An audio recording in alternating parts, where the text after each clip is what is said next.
Hello.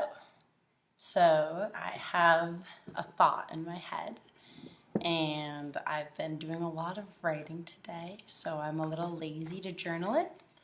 So we're going to see what it's like to make a little video post about it that probably no one but you and talking to yourself will ever watch. So this will be interesting maybe. So current life conjecture that I think that I'm learning over here, or I'm definitely learning it. I think it will remain like a solid, substantial learning that I'll take out of this experience, maybe. I don't know. I'm so in it right now. Is that overvaluing time is not actually that beneficial. Which is something that I never thought that I would say, because I have always thought of time as the most precious, finite resource. And that's kind of why I have ended up pursuing teaching. Not only because I love kids and I'm high energy and I love books and, you know, all the logical reasons to go into teaching English, but also because I think that time is more valuable than money, and teaching does not pay extraordinarily well in dollars, but it pays extraordinarily well in being home by 4 p.m. every day and having summers off and having Christmas off. And for me, that's been like, cool, that's what I value. That is time that I can spend doing things that I love. And yeah, that's really valuable. But over here, it's not that time isn't as valuable. What is it? It's that, what are my words about time? Just kind of being able to let go of time as this like super precious thing that we need to always be spending perfectly. I think has led me to really nice experiences and to experiencing this in a really nice way. This is on my mind because today was a day that I have taken on a few more responsibilities at school, and I took on planning this like 1 day long event between a school in Phuket and a school and my school. So there's going to be 35 students and a bunch of teachers from the school in Phuket, and they're going to come to MPS, and we're going to have like icebreakers and English camp activities and making traditional northern flags, and it's going to be great. And so I said yes to that, and I, don't really know what I'm doing, but I've gone to enough like student council camp, and I've done enough like RA type things, and I feel like I've spent enough time in the world of like cheesy icebreakers that I will make something fun and engaging, and I'm not that worried about it. And then leaving school, my director also asked me if I would help write a handbook with her for incoming teachers, because there is this revolving door of teachers in Thailand, and she wants a handbook to be able to give to new teachers on their first day, so people like myself, 3 months ago, and that would have been really useful. And I feel a little weirdly guilty about the amount of responsibility that I have here and how not trained I was for it, because I think that students deserve better. So of course I said yes to that, and I don't regret that at all. But this all relates to time, because I know that some other teachers probably think that I'm like sucking up to my director, or that I'm being taken advantage of. That's this phrase that I've seen over and over again. I'm applying for my next position in Spain right now, and a lot of the reviews of this program that I'm applying to are saying like, be wary, you might get taken advantage of. They'll say you have all these responsibilities, but you really have these responsibilities. And I'm just kind of critical of that whole thought process because I understand that I am getting more responsibilities here in Thailand because I keep on saying yes to more. I said yes to being the MC for the Christmas party, and yes to this planning of Phuket, and yes to writing this handbook. But so I know that I'm getting offered these responsibilities because I'm saying yes to it, and I know that a lot of people might view that as someone's taking advantage of me and my desire to work, or my like acceptance of it. But it's okay if I spend a little bit of extra time doing something. Like if it's gonna take me, however many hours to write this handbook, and if I don't get paid extra for it, but I have the experience of making a handbook, like I get to learn, and that's cool. That is selfishly, that makes my life better. And same thing with planning this English camp, or whatever it is, day-long inter-school event. I don't know.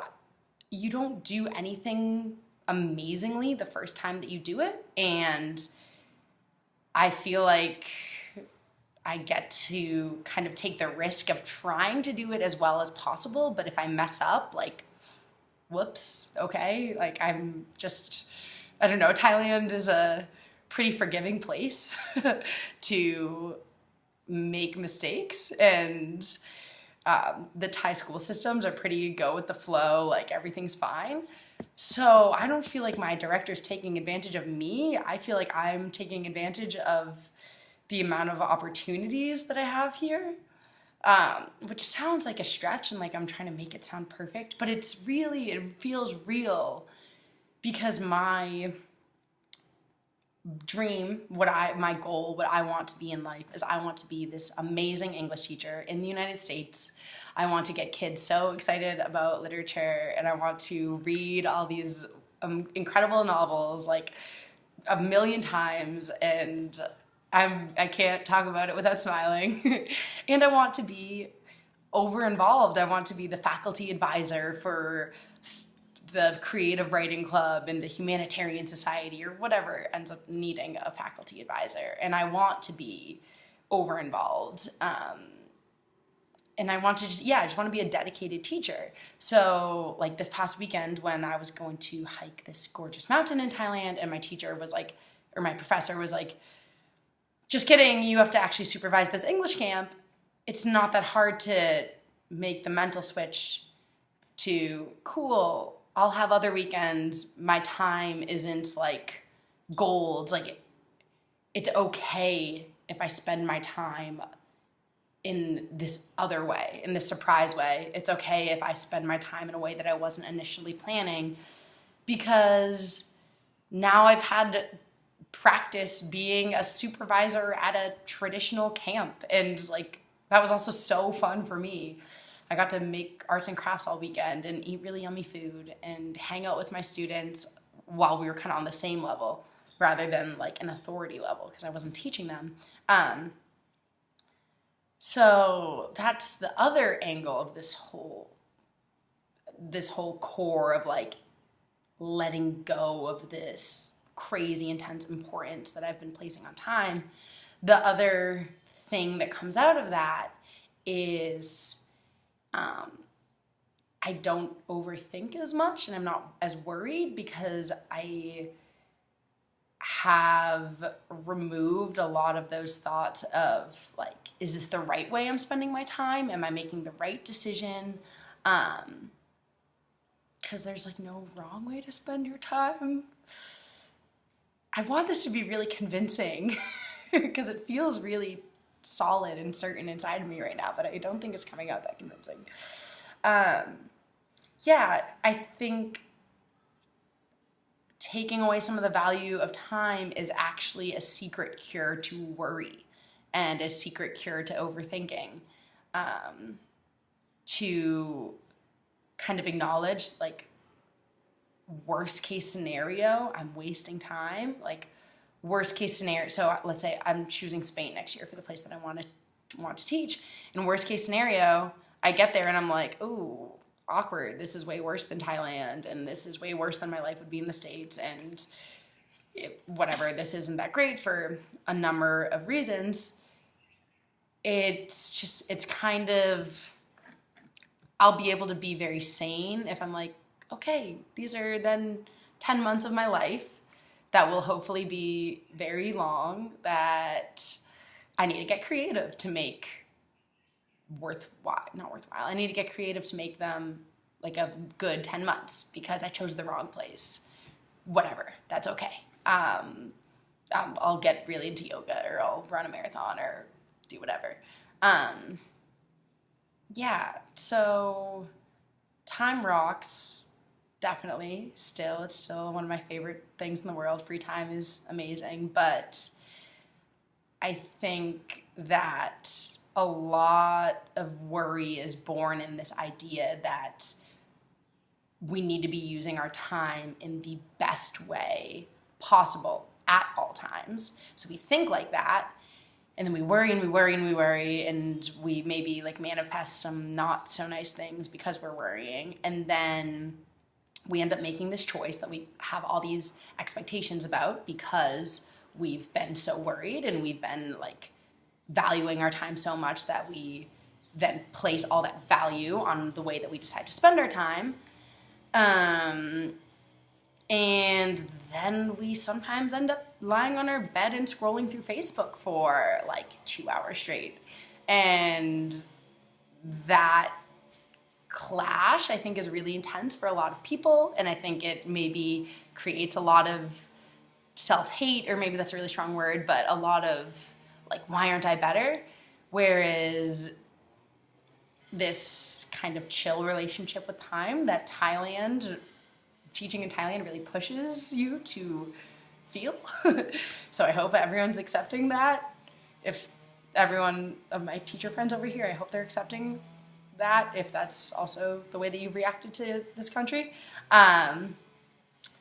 It also makes you nicer to yourself when you sit and scroll on Facebook for 2 hours, or when you are just like chilling on your floor eating like a meal from 7-Eleven because you tried to find vegetarian food at 5 different stalls and they all laughed at you and laughed at your pathetic tie, and you're just like on the ground eating peanuts. You're like, okay, I guess this is the way that I'm spending my time right now, and it's funny and it's not pathetic and I'm okay. And like, yeah, it's okay. It's okay that I'm not always killing it all of the time because I have tons of time. So that's my current thoughts, and I think it came out maybe really poorly. I think it's just like, it sounds like the opposite of live each moment like it's your last moment, but I feel like it's not the opposite of that, but it's just a little reframing of it, a little asterisk on it. And it's been really useful for me, and I don't know if it is just the way that I'm looking at life as a way to stay happy. Like, I don't know if it's just this thing that I've made up for myself in order to stay sane. But even if that is the case, then like, what a useful tool, because I feel it feels really real. And I encourage, if everything I just said sounds crazy, I don't know why I'm talking like I'm going to post this on YouTube or something, but if I show this to anyone else, so if I'm talking to anyone other than myself, I encourage you to try on this mental framework and see if thinking about time in a way that is very low pressure and low expectations, if thinking about it in that way, just try it on for a little bit for your next phase of life, or for your next week or day, whatever. See if it makes a difference. Yeah. This has been a fun 15 minutes. All right. Over and out.